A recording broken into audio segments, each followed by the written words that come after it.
Belilah perusahaan yang memperkaya semua pemegang sahamnya dengan adil. Janganlah membeli perusahaan yang hanya memperkaya pemegang sahamnya yang merangkap sebagai komisaris dan direksi. Oke, jumpa lagi dengan Edwin di channel analisis laporan keuangan. Untuk sesi video kali ini saya mau bahas BMTR ya, Global Mediacom gitu. Menarik atau enggak ya nggak tahu, nanti kita lihat aja bareng-bareng ya. Oke, jadi kita disclaimer dulu ya. Jadi video ini disusun oleh saya sendiri, Edwin, dengan tujuan berbagi analisis ya dari sudut pandang pribadi saya gitu. Jadi isi pemaparan materi ini hanya sifatnya edukasi dan informasi umum, bukan rekomendasi investasi ya, dan tidak dimaksudkan sebagai ajakan beli, jual atau hold saham yang dibahas ya, BMTR. Nah, jadi setiap keputusan investasi adalah tanggung jawab masing-masing teman-teman ya. Do your own research gitu. Jadi jangan terpengaruh gitu dengan analisis orang. Oke, jadi untuk menilai suatu perusahaan gitu, saya biasanya menggunakan 3 kriteria utama gitu, khususnya pada perusahaan-perusahaan yang berada di bursa efek ya, perusahaan terbuka. Yang pertama itu adalah perusahaan yang membagikan dividen. Setidaknya harus 3 tahun terakhir gitu. Kenapa sih harus bagi dividen gitu? Karena perusahaan yang membagikan dividen itu adalah perusahaan yang sudah terbukti untung bisnisnya gitu. Jadi bukan untung di atas kertas gitu, cuman aku bilangnya untung-untung akal-akalan gitu, enggak gitu ya. Kenapa ya? Untungnya tadi disisihkan gitu ya, dan bisa dinikmati oleh kita pemegang sahamnya ya. Uang hasil keuntungan itu masuk ke rekening kita gitu. Jadi ya memang beneran nyata keuntungannya. Dan pastinya perusahaan yang membagikan dividen adalah perusahaan yang pro kepada kita pemegang sahamnya gitu. Jadi kalau ada perusahaan yang nggak pernah bagi dividen, hati-hati. Siapa tahu perusahaan tersebut hanya memperkaya sebagian dari pemegang sahamnya ya, sebagian mungkin komisaris dan direksinya aja gitu. Kenapa gitu ya? Karena komisaris dan direksinya udah dapat gaji besar gitu. Jabatan direktur, komisaris udah pasti gajinya besar gitu. Nanti mungkin cek aja di remunerasinya gitu. Jadi carilah perusahaan yang bagi dividen gitu ya. Ingat, keuntungan kita itu selain dari capital gain, dari dividen juga gitu ya. Jadi kalau memang perusahaan yang nggak pernah bagi dividen, hati-hati ya. Siapa tahu dia nggak berpihak sama kita. Nah, yang kedua gitu ya, perusahaan yang bagi dividen itulah perusahaan yang punya kondisi bisnisnya sehat. Jadi kalau kondisi bisnisnya nggak sehat, utangnya terlalu besar, rugi melulu, susah arus kas, nggak akan kepikiran bagi dividen gitu. Jadi harus lihatlah gitu ya, bisnisnya sehat nggak gitu, kondisi keuangannya bagus nggak gitu. Karena kan tadi kembali lagi ya, kalau misalnya jadi komisaris dan direksi, mereka memimpin perusahaan gitu, mau bisnisnya ancur-ancuran, mau rugi melulu, nggak peduli gitu. Mau harga sahamnya turun terus, nggak akan peduli juga gitu ya, karena udah dapat gaji gitu ya besar gitu, enak lah gitu, udah nggak perlu pusing ya, udah langsung masuk kantong. Nah, jadi kalau udah ketemu perusahaan yang bisnisnya sehat, bisa bagi dividen, ingat ya, belinya itu harus di bawah nilai wajar, harus under value, jangan pas over value gitu ya. Kalau over value harganya ketinggian, ya nanti akan rawan capital loss gitu, penurunan harga saham gitu. Jadi oke lah, mungkin dia dapat dividen, cuman kan penurunan harga sahamnya kan agak kurang enak gitu ya. Nah, jadi seperti itu. Jadi sebelum kita berinvestasi, sebelum membeli saham, tolong ya untuk menggunakan akal sehat gitu ya, baik teman-teman, dan saya juga mengingatkan diri saya gitu ya. Jadi jangan FOMO, jangan ikut-ikutan orang gitu ya, jangan mudah percaya analisis orang gitu ya, jangan mudah percaya berita, rumor gitu, dan juga jangan percaya kepada saya gitu ya, karena ini semua hanyalah opini pribadi saya gitu. Nah, tadi gitu, karena disinggung tentang nilai wajar, memang saya mengikuti konsep value investing gitu. Yang saya lakukan ini dari 2016 sampai sekarang kayak gini-gini aja caranya. Jadi saya membeli ketika harga saham itu di bawah intrinsic value-nya gitu ya, PBV sama dengan 1, berarti saya belinya PBV kurang dari 1. Bisa beli di 0,95, 0,9 dan seterusnya gitu ya, cicil beli lalu take profit di mana, di PBV sama dengan 1 gitu ya, perlu waktu. Atau kalau memang perusahaannya bagus gitu ya, performanya ya bisa hold lebih lama gitu. Jadi kalau lihat di tabel nih, belinya di 0,85 profitnya 17%, belinya di 0,8 profitnya 25%, dan seterusnya. Metode saya ini bukan cari metode yang multi bagger gitu, yang cari hidden gem, enggak kayak gitu. Saya carinya yang wajar-wajar aja lah gitu ya. Nah, jadi prinsipnya gimana? Gitu, yang prinsipnya yaitu pertama harus sabar, ya harus berorientasi pada jangka panjang. Nggak bisa jangka pendek, sebulan, 2 bulan, 3 bulan, 6 bulan gitu, tiba-tiba pengen harga sahamnya melonjak naik gitu, nggak bisa. Gitu ya, minimal 1 sampai 3 tahun baru bisa panen. Itu paling cepat loh, ya. Paling cepat. Tapi kalau lebih cepat lagi ya itu bisa dibilang mah keberuntungan lah gitu ya, berkat gitu ya, ya bagus lah nilai mujur gitu. Dan yang kedua harus fokus pada value gitu, pada nilai intrinsik perusahaan gitu. Jadi misalnya gini, saya pakai PBV ya, itu kan terbagi menjadi dua ya, ada price, ada book value gitu ya. Kalau fokusnya ke price, dia berubah tiap hari, tiap detik selama jalan perdagangan. Tapi kalau fokusnya pada book value ya, atau value gitu, kalau saya pakai book value, itu berubah setiap 3 bulan sekali. Lewat apa? Lewat laporan keuangannya aja gitu ya. Jadi nggak pusing, cuma setahun 4 kali aja update. Setelah tentukan book value-nya, baru tentukan price-nya, entry price-nya gitu. Nah, untuk value-nya teman-teman bebas, nggak harus ikutin kata saya book value, jangan gitu ya. Bisa juga teman-teman pakai enterprise value, EBITDA, DDM gitu ya, DCF gitu, terserah gitu. Yang penting fokusnya ke value-nya dulu gitu. Kenapa harus fokusnya ke value gitu? Karena harga saham pada akhirnya itu akan mencerminkan kinerja perusahaan dalam jangka panjang ya. Jangan lupa ini, dalam jangka panjangnya gitu. Jadi banyak kan gitu ya di forum-forum mungkin ya gitu, jadi beli saham gitu ya, perusahaan bagus tapi harga turun terus, marah-marah gitu. Lupa dia dalam jangka panjang. Pun dalam jangka panjang ingat juga gitu ya, belinya jangan terlalu mahal di harga premium gitu ya. Nah terus kalau saya ini berarti analisisnya gimana? Kalau saya simpel, saya pakai sedikit dari analisis fundamental, khususnya di laporan keuangannya aja gitu. Jadi saya jarang melihat yang lainnya ini ya gitu ya, jarang gitu. Karena ya terus terang aja saya nggak gitu paham gitu, nggak begitu ngerti gitu. Memang bisa dipelajari gitu, cuman dari laporan keuangan saja menurut saya sudah cukup, ditambah dengan sedikit rasio dan ya tadi ya pakai PBV gitu aja gitu. Jadi buat saya wajib sekali memahami laporan keuangan gitu ya, karena neraca, laba ruginya, arus kasnya itu nanti akan membentuk suatu cerita tentang kondisi perusahaan gitu. Kalau kita mengerti gitu, kalau kita nggak mengerti, nggak paham, ya nggak akan tahu gitu. Akhirnya nanti teman-teman hanya fokusnya ke price aja gitu ya, seperti trader. Nggak ada yang salah gitu ya, pakai teknikal tuh nggak ada yang salah gitu kan. Banyak pendekatan ya gitu, cuman kalau saya lebih suka pendekatannya yang seperti ini gitu. Nah jadi gitu ya, jadi akan ada 7 ciri perusahaan sehat ya gitu, ini secara umum gitu. Dari laporan keuangan nanti akan tercermin gitu ya, kalau perusahaannya memang baik gitu ya. Apa aja ya tadi, bisnisnya sehat, uang kasnya nyata gitu, ada likuiditas yang cukup, keberlangsungan operasi yang baik gitu, bisa bayar dividen, nggak bergantung utang terlalu besar gitu, ada bertumbuh, berekspansi gitu ya, menjaga kepercayaan kita investor dan juga pemberi pinjaman ya, si kreditornya gitu. Dan kita pemegang saham itu akan diuntungkan lewat apa? Valuasinya gitu. Harga sahamnya naik gitu karena perusahaannya bagus gitu dalam jangka panjang, dan harga sahamnya stabil gitu. Kalau ada penurunan dia akan turun gitu ya jangka pendek, tapi nanti dia akan kembali lagi, melambung lebih tinggi lagi ya. Ini semua fakta kok gitu ya gitu kan. Perusahaan yang bagus memang dia harganya akan naik gitu ya, dan kebalikannya juga, perusahaan yang buruk gitu, yang jelek, harganya juga nanti pada parkir di gocap gitu, mungkin lebih rendah gitu. Kenapa? Ya memang perusahaannya bermasalah gitu ya. Jadi hati-hati gitu dalam memilih perusahaan gitu ya. Kalau saya nggak mau meresikokan pada perusahaan-perusahaan yang jelek terus tiba-tiba harganya digoreng, saya nggak peduli gitu ya. Saya nggak peduli dengan keuntungan yang seperti itu gitu. Nah jadi gitu ya, nanti BMTR-nya akan saya screening gitu dengan 7 syarat utama saya.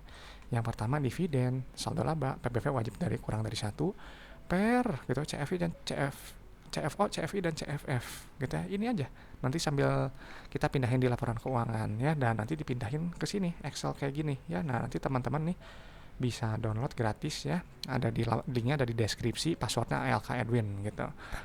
Oke, jadi kita langsung aja ya, kita pindahin dulu, tapi sebentarnya biasa haus, mau minum dulu.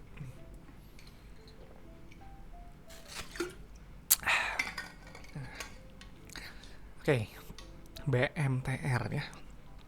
Saya sebenarnya udah cek ya gitu ya, si perusahaan ini tuh memang harganya tuh kisaran segini terus ya kalau nggak salah ya. Nah ini juga dari riwayat dividen juga, ini saya nggak menemukan dividen 3 tahun terakhir.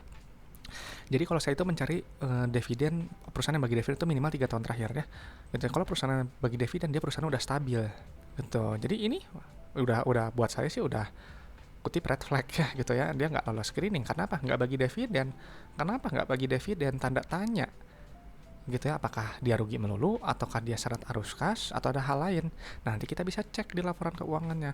Nah biasanya kalau saya udah nggak lolos nih ya, nggak udah bagi dividen, kan dia nggak lolos screening nih, langsung close laporan keuangannya, cek aja saham lain. Ngapain saya capek-capek menganalisis gitu ya Kayak gitu. Nah, ini kita langsung aja ya. Nah, yang terpenting gitu ya adalah kas tara kas. Pastiin dulu satuannya udah benar ya, jutaan. Nah, kas tara kas ini pentingnya harus dipindahin. Ini ada dua ya, pihak berelasi dan pihak ketiga, berarti dua-duanya harus dijumlah gitu. Uang kas ini apa? Gitu. Uang kas ini adalah uang yang berada di dalam dompet perusahaan. Gitu. Jadi kalau teman-teman punya dompet tuh ya, isinya kan apa namanya? Uang ya, gitu. Nah, itu kas tara kas itu uangnya itu, gitu ya. Jadi cari apa perusahaan yang uang kasnya itu jangan terlalu sedikit. Kalau terlalu sedikit, nanti mau gimana bayar operasional, mau gimana bayar pinjaman, mau gimana bayar ekspansi. Logika. Kalau terlalu banyak, logika juga. Kenapa nih perusahaan kok kasnya banyak tapi kok nggak diapa-apain ya gitu ya? Kenapa nggak digunakan untuk bisnis itu ya? Nah itu nggak efisien gitu. Jadi jumlahnya harus cukup gitu ya. Jangan berlebihan dan jangan kekurangan juga gitu. Jadi kas terlalu banyak juga waspada gitu ya, hati-hati juga gitu. Bisa jadi perusahaan itu nggak bisa memanage uang kasnya. Nah, kenapa nih? Home. Nah, oke ya, tadi kepencet. Oke, nah jadi setelah dari uang kas gitu langsung loncat ke bagian ekuitas. Nah, yang ini ya. Yang terpenting itu adalah saldo laba ya. Angkanya ini yang ini nih. Nih, saldo laba. Pilih ya, langsung aja isi dua-duanya ya. Nah, saldo laba ini apa? Saldo laba ini adalah total akumulasi keuntungan yang telah dihasilkan perusahaan dari semenjak perusahaan ini berdiri ya, semenjak pertama kali beroperasi sampai sekarang 2025 Q2. Untungnya segini. Nah, perusahaan ini kan dia plus tuh ya, saldo labanya oke. Nih, berarti perusahaan ini dari pertama kali berdiri ya BMTR sampai sekarang 2005 Q2 sudah menghasilkan total profit 13,7 T. Gitu ya, ini berarti perusahaan sudah terbukti untung, bagus gitu ya, udah oke, lolos gitu ya, dia cukup baik gitu ya, baik sebenarnya ya kalau saldo labanya positif. Kalau saldo labanya negatif itu artinya perusahaan itu rugi melulu gitu ya. Jadi hati-hati, ngapain beli perusahaan yang rugi melulu gitu ya, terlepas dari harga saham yang digoreng gitu. Kalau saya sih seperti itu, kalau dia rugi melulu ya ngapain saya beli gitu perusahaan yang defisit gitu, kecuali memang sudah terbukti membalikkan defisit menjadi saldo labanya positif kayak gitu. Nah, lalu setelah di saldo laba langsung isi ke bagian ekuitas pemilik yang ini nilainya ya. Nah, ini saya nggak suka perusahaan yang kayak gini. Kenapa ya? Lihat nih ya, ini kepentingan non pengendalinya gede, cukup gede gitu ya. Perusahaan yang kepentingan non pengendalinya gede artinya dia punya banyak anak perusahaan tapi kepemilikannya tuh minor gitu. Jadi pemegang sahamnya nggak diuntungkan, biasanya kayak gitu ya. Biasanya seperti kayak gitu tuh, lihat tuh ya, rasio ekuitas terhadap totalnya cuma 56% gitu. Ini saya sih nggak suka ya sama perusahaan kayak gini gitu. Dan ini perusahaan juga ya, kita lihat nih rasio saldo laba terhadap modal awal 0,87. Artinya gitu ya, perusahaan ini dari modal 1 miliar sudah menghasilkan 870 juta. Belum balik modal. Gitu, kalau balik modal ya modal 1 miliar udah untung 1 miliar gitu. Ini masih 0,87, belum 1. Jadi perusahaan ini masih berkembang di mata saya. Gitu ya. Nah, terus kita cek gitu ya, PBV-nya berapa? Nah, ini PBV 0,16. Potensi profit 523%. Tinggi sekali. Betulnya perusahaan dihargai murah sekali gitu secara PBV-nya. Kenapa? Gitu, nanti kita cek dulu di laba ruginya gitu ya, sama di arus kasnya. Siapa tahu ini beneran value trap gitu ya. Kalau perusahaan yang kayak gini-gini, apalagi nggak pernah bagi dividen gitu kan, artinya nggak punya nilai tambah untuk memegang sahamnya. Ngapain gitu ya, mendingan saya jadi komisaris direksinya aja, dapat gaji enak. Gitu ya. Oke, jadi kita cek ya langsung ke laba ruginya. Nah, di laba rugi gitu saya bisa pakai 3 ya, revenue, gross profit, net profit gitu. Nah, ini revenue. Nah, kenapa harus revenue gitu ya? Karena revenue ini adalah indikator pertumbuhan perusahaan gitu. Jadi kalau revenue-nya naik, artinya perusahaan bertumbuh gitu ya, barang dan jasa itu relevan untuk customer beli lagi atau pakai lagi barang atau jasanya lebih banyak. Nah, cuman ini ada penurunan gitu ya. Kalau ada penurunan sedikit ya udah nggak apa-apa gitu, cuman biar tahu aja. Nah, jadi nanti si pendapatan ini nanti kurangi oleh harga modal barang atau jasa, keluarlah namanya laba kotor yang ini nilainya. Nah, ini kita pindahin. Nah, laba kotor ini adalah untuk melihat gitu ya inti inti efisiensi perusahaan gitu ya. Jadi perusahaan ini bisa menjual gitu ya, harga barang atau jasa jauh di atas harga modalnya gitu. Nah ini kan tuh GPM 40%, berarti ini lumayan bagus gitu ya, lumayan bagus. Dan juga GPM tinggi ya, gross profit tinggi itu menentukan tingkat produknya itu, produk yang dijual itu punya keunggulan kompetitif gitu. Jadi semakin berharga di mata customer gitu. Dan juga semakin besar GPM artinya semakin besar ruang untuk net profit, karena kan nanti gross profit ini ya laba konten dikurangi tuh beban bla bla, bayar pajak, bayar bunga, baru nanti ke angka kesimpulan di laba bersih yang ini nih nilainya. Nah, kita langsung pindahin aja net profit gitu. Jadi kalau di berita-berita langsung fokusnya ke net profit gitu ya. Perusahaan yang jelek gitu ya, langsung aja tulis aja profitnya sekian, naik itu gede, itunya besar.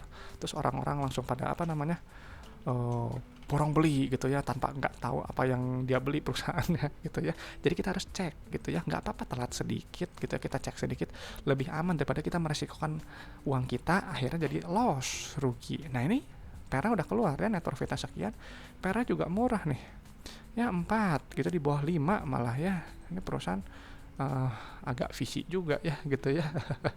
Gitu ya, PBV-nya ini murah sekali gitu, bisa 5 kali. Dan juga PR-nya juga rendah sekali gitu. Cuman kembali lagi, perusahaan yang PR-nya yang mengaku untung kayak gini, untung gitu, tapi nggak bagi dividen, kemana uangnya, mana? Gitu ya, nggak ada nilai tambah di mata saya. Jadi kita cek di laporan arus kasnya, bisa jadi perusahaan ini ada susah arus kas, bisa jadi ya, kita cek. Nah, yang pertama itu yang dicek adalah ini ya, receipts-nya. Ini nilai 4.800.000 ya, kita isi aja dulu. Nah, kenapa nilai ini penting ya, cash to receipts ini? Nanti akan muncul rasionya, receipt to revenue rasionya. Jadi ini adalah untuk memvalidasi pendapatan yang telah dicatat gitu. Jadi kan mengaku pendapatan 5,1 juta, uang diterimanya benar nggak 5,1 juta? Ternyata cuma 4,8 juta gitu, 94% gitu. Tapi nggak apa-apa, ini masih bagus gitu. Cari yang di atas 90-95%, mendekati 100% lebih bagus gitu. Nah, jadi kan teman-teman itu kan menerima uang nih ya dari customer tuh ya, bayar. Kok sisanya ini kan kemana tuh? 6%-nya. 5% yang sekiannya itu masuk ke piutang yang harus ditagih nanti gitu. Jadi kas ini penting gitu. Nah, uang kas ini digunakan untuk apa? Tuh, bayar pada supplier, bayar karyawan, bayar beban bunga, pajak, bla bla bla. Gitu. Nanti keluar nih nilai bersihnya segini. Nah, ini perusahaan bagus ya, secara CFO-nya ini bagus karena nilai positif. Tuh ya, jadi kalau perusahaan dan net CFO-nya positif, artinya perusahaan itu menghasilkan uang tunai yang nyata gitu. Tapi kita lihat gitu, uangnya ini nanti digunakan untuk apa tuh? Untuk ekspansi, untuk bayar pinjaman gitu. Kita lihat dulu ya untuk yang ekspansi ini, aktivitas investasi. Carinya yang bagus nilai negatif kayak gini. Nah tuh kan tuh penambahan aset tetap nilai negatif gitu. Jadi harus makin lama perusahaan itu semakin besar gitu, jadi nilai harus negatif. Ini bagus ya, dia perusahaan berekspansi. Nah tuh. Nah setelah itu kita cek gitu ya, uangnya itu sisanya nanti digunakan untuk ini, pembayaran pinjaman. Tuh kalau nilai positif dia menambah utang bank, tapi kalau negatif tuh dia membayar utang bank lebih besar daripada pinjamannya. Carilah yang negatif nilainya gitu ya. Nah di sini nilainya positif gitu ya. Kenapa nilainya positif ya, kita cek, kita pindahin dulu. Nah ternyata dia mungkin nerbitin obligasi ya gitu, jadi dapat pinjaman lagi lah gitu kan. Kalau obligasi kan pasti ada bunga yang harus, kupon yang harus dibayar ya gitu. Nah ini bisa jadi gitu, pinjaman ini untuk membiayai ininya ekspansinya tuh, makanya ada kenaikan kas tarakas gitu. Nah ini udah keluar nih kan, data-datanya udah terisi. Jadi saya bisa menilai gitu perusahaan ini gitu ya, kalau misalnya dilihat dari sebelum-sebelumnya nih, yang kayak sebelumnya juga, ini perusahaan ini dia banyak minjem terus ya gitu ya, bergantung pada pihak ketiga gitu ya untuk berekspansi terus menerus gitu. Jadi uangnya menurut saya nggak kita pemegang sahamnya nggak dapat manfaat apa-apa menurut saya gitu ya, udah habis duluan gitu ya kan, mau ekspansi terus gitu ya, bisnisnya juga ya untung sih untung, cuman mana gitu uang tunainya kemana? Hati-hati terhadap perusahaan yang laba bersih tadi ya, besar tapi nggak ada uang tunainya. Ini sih nggak ada ya buat saya gitu. Jadi gimana hasil screeningnya udah jelas, ini perusahaan sangat nggak menarik, nggak bagi dividen gitu ya. Apa nilai tambahnya kita pemegang sahamnya? Capital gainnya belum tentu, nggak ada daya tarik apa-apa gitu ya perusahaan ini. Nah terus yang kedua gitu ya, ya ini mungkin betulnya saldo labanya positif, terbukti untung gitu. Harganya juga dijual murah gitu ya, memang menarik sih 524% ya gitu. PR-nya juga murah. Arus kasnya sebenarnya ini bagus ya net event, cuman kita harus lihat juga dari yang lainnya gitu. Kalau dari riwayat-riwayat gini ya udah bisa disimpulkan aja perusahaan ini nggak memberikan nilai tambah untuk kita, nggak bagi dividen gitu ya. Jadi kalau saya sih, kalau buat saya perusahaan ini, opini saya pribadi, ya mungkin hanya untung di atas kertas aja buat saya gitu ya. Jadi ya kembali lagi tadi, si pihak mana yang akan diuntungkan gitu kalau memegang saham ini, kita pemegang sahamnya atau pihak lain gitu yang udah dapat gaji gitu. Jadi perusahaan ini ya udah sih nggak menarik gitu, buat apalah, mendingan cari saham lain kalau buat saya gitu ya. Memang ini PBBV-nya murah ya gitu. Oke, jadi teman-teman, mungkin teman-teman ada pendapat nggak tentang BMTR ini? Boleh sharing ya di kolom komentar. Atau memang teman-teman punya request saham atau pertanyaan seputar investasi saham, boleh gitu ya, sampaikan juga pendapatnya gitu, pertanyaannya di kolom komentar gitu ya. Nah, jadi semoga gitu ya, semoga bermanfaat gitu, dan juga mudah-mudahan gitu ya, sharing analisis saya ini bisa memperkaya pandangan teman-teman dalam menilai suatu perusahaan gitu. Jadi ya kembali lagi gitu ya, posisinya gitu ya, kalau saya gitu, atau mungkin teman-teman yang memang jangka panjang, ingat posisi kita itu pemegang saham, carilah perusahaan yang pro kepada kita pemegang sahamnya gitu. Seperti tadi jargon yang ada di awal yang selalu saya sebutkan gitu, yang selalu saya sampaikan di awal video seperti itu. Ya wis lah, saya rasa analisis BMTR selesai sampai di sini gitu ya. Saya Edwin dari Laporan Keuangan gitu, jadi channel analisis laporan keuangan. Sampai jumpa di video-video berikutnya.